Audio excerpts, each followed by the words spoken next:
السلام علیکم، میں ہوں ارم ندیم۔ آج ہم ریمانڈ کے ٹاپک پر بات کرنے والے ہیں، تو اس کے بارے میں آج ہم یہ پوائنٹس ڈسکس کریں گے۔ سب سے پہلے ریمانڈ کیا ہوتا ہے، اس کی قسمیں کتنی ہیں، اس کا مقصد کیا ہے، ریمانڈ کون دے سکتا ہے، کانسٹیٹیوشنل پروٹیکشن اس کو کیا حاصل ہے، اور کون سی سیکشنز اپلائی ہوتی ہیں۔ تو چلیے اس کی ڈیٹیلز جانتے ہیں۔ ریمانڈ کا اگر لٹرل میننگ دیکھیں تو اس کا مطلب ہوتا ہے واپس بھیجنا یا ریٹرن، اور اس کا ایک مطلب پری ٹرائل ڈیٹینشن بھی ہے، یعنی کسی بھی ملزم کو اریسٹ کرنے کے بعد ٹرائل تک ڈیٹین کرنا۔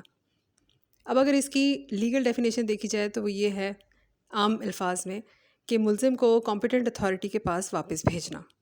انڈر سیکشن 167 CRPC جب کبھی بھی کسی شخص کو اریسٹ کیا جاتا ہے اور اس کو کسٹڈی میں رکھا جاتا ہے، اور اگر یہ لگے کہ 61 سیکشن CRPC کے تحت انویسٹیگیشن 24 گھنٹوں میں پوری نہیں ہو سکتی اور ایسے مزید گراؤنڈز موجود ہوں کہ ملزم کے خلاف الزامات اور معلومات مل جائیں گی، تو پولیس آفیسر جو انویسٹیگیشن کر رہا ہوتا ہے وہ روز نامچے میں اندراج کی کاپی اور ایکیوزڈ کو ایک ساتھ میجسٹریٹ کے پاس بھیجتا ہے تاکہ اس کا فزیکل ریمانڈ لیا جا سکے۔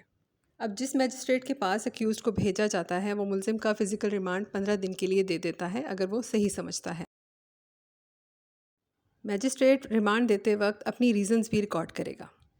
نمبر 4، میجسٹریٹ ریمانڈ کے آرڈر کی کاپی اور ریزنز سیشنز جج کو فارورڈ کرے گا۔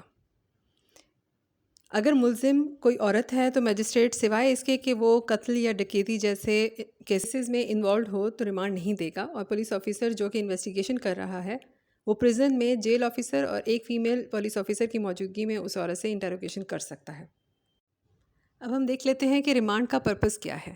نمبر 1 تو یہ کہ انویسٹیگیشن کمپلیٹ کرنے کے لیے اور ایویڈنس کلیکٹ کرنے کے لیے۔ نمبر 2 یہ انشور کرنے کے لیے کہ ایکیوزڈ کورٹ ہیئرنگ اٹینڈ کرے، اور وکٹم کی پروٹیکشن کے لیے بھی۔ ریمانڈ کے معاملے میں ملزم کو کانسٹیٹیوشنل پروٹیکشن بھی حاصل ہے۔ کانسٹیٹیوشن کے آرٹیکل 9 کے تحت کسی بھی شخص کو اس کی زندگی اور آزادی سے محروم نہیں کیا جا سکتا، اور according to article 10 of constitution arrest اور ڈیٹینشن کے خلاف کسی بھی شخص کو سیف گارڈ حاصل ہے۔ تو ایک دفعہ پھر سمجھ لیتے ہیں کہ سیکشن 167 CRPC کے تحت اگر پولیس 24 گھنٹوں میں انویسٹیگیشن کمپلیٹ نہیں کرتی تو وہ انویسٹیگیشن کمپلیٹ کرنے کے لیے ملزم کو میجسٹریٹ کے سامنے پیش کرتی ہے اس کا فزیکل ریمانڈ لینے کے لیے۔ ریمانڈ کبھی بھی ان بنیادوں پر نہیں دیا جا سکتا کہ نمبر 1 ایکیوزڈ کی موجودگی انویسٹیگیشن کے لیے ضروری ہے، یا یہ کہ ایکیوز سے فورسیبل اسٹیٹمنٹ لینی ہو، یا یہ کہ کمپلیننٹ کی خواہش ہو۔ اب ریمانڈ کی قسمیں دیکھ لیتے ہیں۔ ریمانڈ کی 3 قسمیں ہوتی ہیں: پولیس ریمانڈ یا فزیکل ریمانڈ، جوڈیشل ریمانڈ اور ٹرانزٹ ریمانڈ۔ پولیس ریمانڈ یا فزیکل ریمانڈ میں ایکیوزڈ کو پولیس کی کسٹڈی میں دے دیا جاتا ہے۔ جوڈیشل ریمانڈ میں ایکیوز کو جوڈیشل لاک اپ یا جیل بھیج دیا جاتا ہے، اور ٹرانزٹ ریمانڈ کا مطلب ہے ملزم کو ایک جگہ سے دوسری جگہ لے جاتے ہوئے یا سفر میں جو ریمانڈ دیا جاتا ہے اسے ٹرانزٹ ریمانڈ کہا جاتا ہے۔ ویسے تو ریمانڈ سیکشن 167 CRPC کے تحت ہی دیا جاتا ہے، لیکن اگر وٹنس کے نہ ہونے یا کسی دوسری وجہ سے ٹرائل یا انکوائری کو ایڈجرن کرنا یا پوسٹ پون کرنا ضروری ہو جائے تو میجسٹریٹ سیکشن 344 CRPC کے تحت اگر وہ ضروری سمجھتا ہے تو ایکیوزڈ کو ریمانڈ پر بھیجنے کے لیے وارنٹ جاری کر سکتا ہے اگر وہ پہلے سے کسٹڈی میں ہو تو۔